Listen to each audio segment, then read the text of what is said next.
Επιστρέψαμε και πάλι και θα ταξιδέψουμε πολύ κοντά εδώ στο κέντρο της Θεσσαλονίκης. Φυσικά θα πάμε στο Δήμο Θερμαϊκού, γιατί μέσα στην εβδομάδα είχαμε μια απόφαση δικαστηρίου η οποία δικαιώνει ουσιαστικά το Δήμο Θερμαϊκού για την υπόθεση με τα τσαΐρια. Είναι μια υπόθεση που βασανίζει εδώ και πάρα πολύ καιρό, πάρα πολύ κόσμο και κυρίως τους κατοίκους αυτούς που μένουν εκεί στην περιοχή της Περαίας, καθώς γίνονται όλο και πιο συχνές, μάλλον ήταν καθημερινές σχεδόν και όχι μόνο καθημερινές. Κάθε ώρα και στιγμή υπήρχαν καύσεις διαφόρων αντικειμένων εκεί στην περιοχή του Τσαΐρια, με αποτέλεσμα να μην μπορούν να μείνουν ούτε καν στα σπίτια τους οι πολίτες. Γι' αυτόν τον λόγο θα μας τα πει περισσότερο και πιο αναλυτικά ο Δημήτρης ο Γρουσουζάκος, είναι ο εκπρόσωπος της κίνησης πολιτών ενάντια στην περιβαλλοντική ρύπανση. Καλησπέρα. Καλησπέρα κύριε Γρουσουζάκο. Καλησπέρα κύριε Παναγιωτήδη. Είδαμε μία απόφαση η οποία λέει ότι πρέπει να γίνει άμεση μετακατάσταση των Ρωμά από την περιοχή εκεί στα Τσαΐρια, και εσείς ως δημότες, ως κάτοικοι της Περαίας έχετε αγωνιστεί πολύ ώστε να υπάρξει μία έτσι απομάκρυνση εκεί των Ρωμά που βρίσκονται στην περιοχή. Πώς βλέπετε, σας δικαιώνει αυτή η απόφαση του δικαστηρίου? Καταρχήν εμείς ως πολίτες δεν είχαμε κάτι με τους Ρωμά ως μια συμπαθή μειονότητα της κοινωνίας μας. Είχαμε θέμα με την ύπαρξη του καταβλισμού, όπου ήταν η γενεσιουργός αιτία για αυτές τις συνεχείς καύσεις και τη συνεχή μόλυνση του περιβάλλοντος. Ως εκ τούτου, η απομάκρυνση του καταβλισμού από το σημείο αυτό, που ανοίγω παρένθεση, είναι και αίτημα το Ρωμά, και η μετακατάσταση του σε κάποιο άλλο χώρο μας βρίσκει πάρα πολύ σύμφωνος και προφανώς ευχαριστημένους.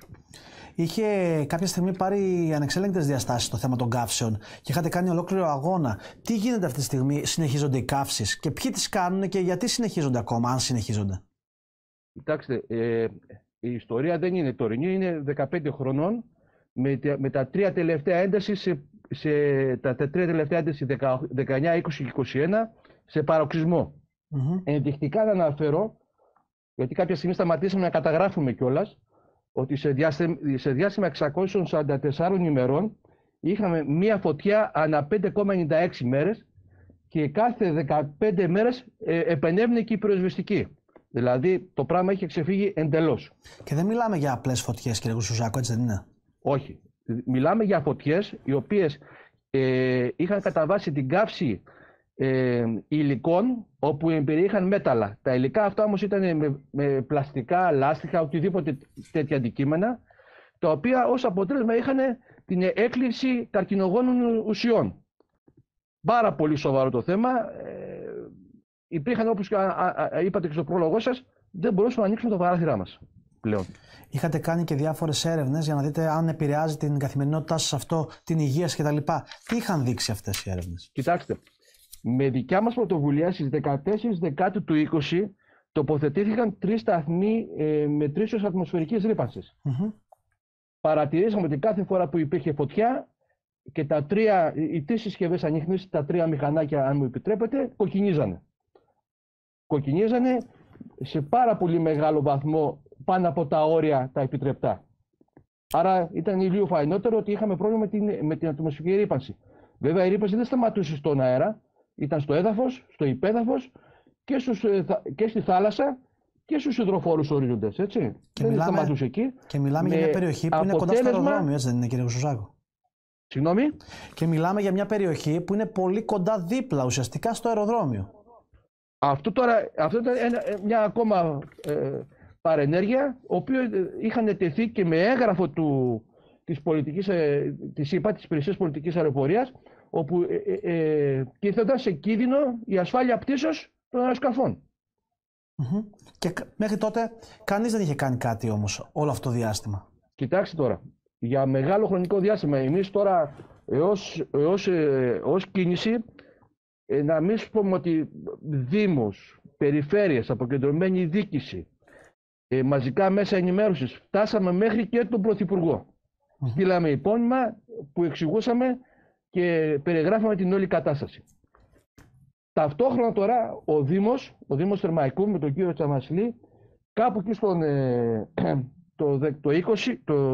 το 20, αν θυμάμαι καλά, ναι, ξεκίνησε μια διαδικασία αποβολής των Ρωμά με πρόσχημα, όχι πρόσχημα, με την αιτιολογία ότι καταλαμβάνουν το χώρο παράνομα. Οπότε υπήρξε αυτή η διοικητική αποβολή. Αποτέλεσμα της όλης αυτής της διαδικασίας είναι η δικαστική απόφαση που μόλις προηγουμένως αναφέρατε.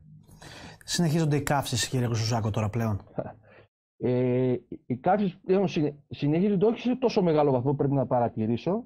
Συνεχίζονται όμως και πάντα μπαίνουν σε ώρες που δεν κυκλοφορεί κόσμος. Συνήθως το βράδυ από 12 μέχρι 6 το πρωί.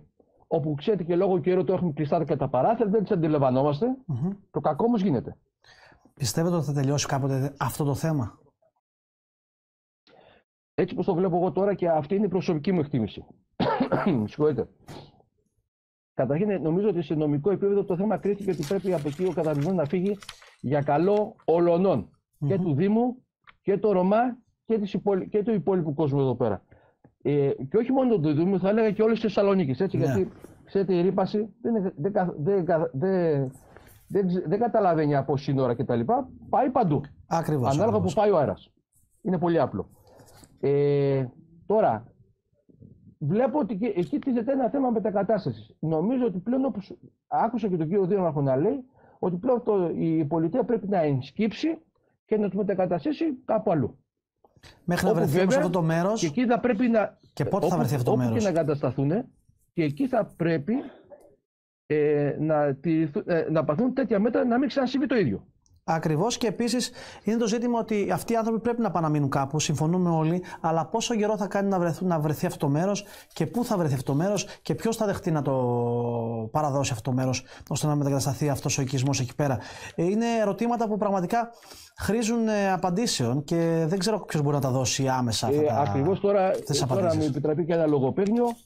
Εδώ τώρα για αυτούς που ψηφίζουμε, αυτούς που μας διοικούν, να καθίσουν να λύσουν τα προβλήματα. Τώρα, επειδή φτάσαμε στο παραπέντε, για να μην πω στο και πέντε, έπρεπε ήδη το κράτος, εδώ το ανοίγω μια παρένθεση, να έχει φροντίσει. Και κάτι δεν είναι άμυρη ευθυνών. Ακριβώς, συμφωνώ. Η κεντρική διοίκηση. Έτσι στην κουβέντα τώρα και αξιολογώντας την ευθύνη του καθενός, ο Δήμος μας έχει μια μερική ευθύνη, αλλά τέλος πάντων ο Δήμος μας έκανε το πρώτο βήμα κάτι να κάνει. Το ξεκίνησε μαζί με εμάς. Χρειάζεται και άλλους να σκεφτούν το πρόβλημα και να βρουν λύσεις. Ο Δήμος έχει μια οντότητα που περιχαρώνεται στα όρια του. Πρέπει να έρθει η κεντρική διοίκηση, η περιφέρεια, αποκεντρωμένη διοίκηση και η κεντρική κυβέρνηση να πάρει τις ευθύνες που τους αναλογούν. Ακριβώς. Γιατί συμφωνώ απόλυτα. Συμφωνώ απόλυτα. Συγγνώμη, αν με επιτρέπετε, τις φωτιές φταίνουν αυτοί που τις βάζανε, αλλά φταίνουν και αυτοί που τους επιτρέπαν να τις βάζανε. Ναι. Είναι πολύ σαφές. Και κάτι τελευταίο. Φοβάστε πως θα υπάρξουν αντιδράσεις μετά από αυτή την απόφαση? Κοιτάξτε, τώρα ο φόβος είναι κάτι το οποίο το έχουμε ξεπεράσει εμείς εδώ οι πολίτες. Ζούμε καθημερινά εδώ πέρα. Εγώ δεν νομίζω ότι η σημερινή απόφαση είναι κατά τον Ρωμά. Νομίζω ότι και αυτοί οι ίδιοι το επιθυμούν. Μάλιστα θα έλεγα ότι πρέπει να επιδιώκουν να το επιθυμούν και να το επιδιώκουν να φύγουν από εδώ πέρα. Γιατί και ο χώρος πλέον και για αυτούς είναι αφηγηνός, δεν είναι για μας. Ακριβώς. Για αυτούς και τα παιδιά τους. Αυτοί πρέπει πρώτα να θέλουν να φύγουν. Και αυτοί οι άνθρωποι ψάχνουν να βρουν ένα σπίτι, μια περιοχή για να μπορέσουν να κάνουν τη ζωή τους και είναι πολύ λογικό. Αλλά το ζήτημα είναι ότι, όπως είπατε και εσείς, πρέπει να βρεθεί λύση και πολύ ψηλότερα από ότι στο Δήμο κτλ. Κύριε Χρυσοζάκο, ευχαριστώ πολύ. Είναι κάτι το οποίο ξεπερνάει εμάς σαν πολίτες και κίνηση πολιτών. Εσείς κάνετε την προσπάθειά σας και καλά κάνετε. Περιμένουμε να δούμε τις εξελίξεις, γιατί νομίζω ότι το θέμα αυτό θα συνεχίσει να υφίσταται και θα δούμε το επόμενο διάστημα ή μετά από λίγους μήνες τι θα γίνει ακριβώς. Θα είμαστε εδώ πέρα για να το συζητάμε. Κύριε Χρυσοζάκο, ευχαριστώ πάρα πολύ για την παρουσία σας εδώ στην εκπομπή. Εγώ επιθυμώ να μην το ξανασυζητήσουμε. Και εγώ. Όλοι ελπίζουμε να μην το συζητήσουμε και να έχει βρεθεί λύση πριν καν χρειαστεί να συζητήσουμε κάτι. Ευχαριστώ πολύ. Έγινε. Να είστε καλά. Καλό βράδυ.